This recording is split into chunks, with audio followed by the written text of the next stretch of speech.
Byddwn ffyddlon ein gwlad am ddiffynnon ein tir, pob gormes a brad, maen nhw'n gredu'n y gwir. Tra bo hael yn y nen, tra bo diw i'n ein ben, be fydd ysbryd y becan fyw yn yr efail wen.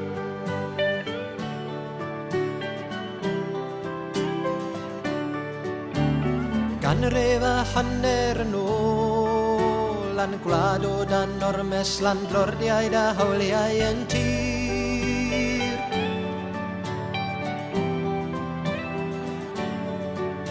Daeth gwrog ar naboth i fyny ei rhydded i'r werin, i gael cerdded i thir.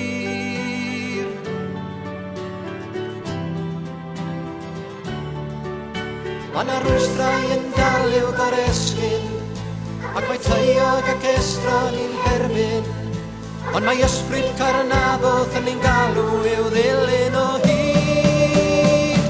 Byddwn ffyddlon ein gwlad am ddiffynnon ein tir, pob ormes a brad, maen nhw'n gredu'n y gwir.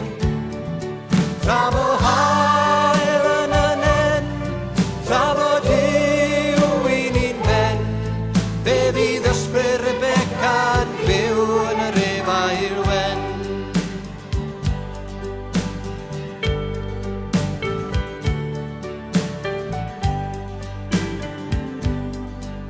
Cerdded o'r amser a thrwyglo'r blynyddoedd, ef adel ond datgof o'r tollbyrth a losgwyd i'r llawr.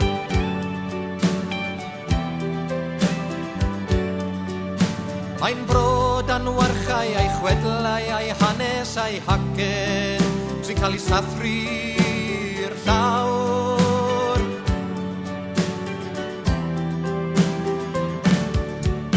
Mae 'na rwystrau yn dal i'w goresgyn, ac mae teiog ac estron i'n herbyn, ond mae ysbryd Carnaboth yn ein galw i'w ddilyn o hyd. Byddwn ffyddlon ein gwlad am ddiffynnon ein tir, pob gormes a brad, maen nhw'n gredu'n y gwir.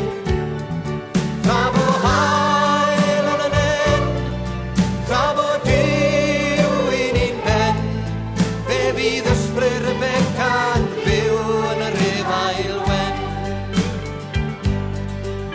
Mae 'na rwystrau yn dal i'w goresgyn, ac mae teiog ac estron i'n herbyn, ond mae ysbryd Carnaboth yn ein galw i'w ddilyn o hyd.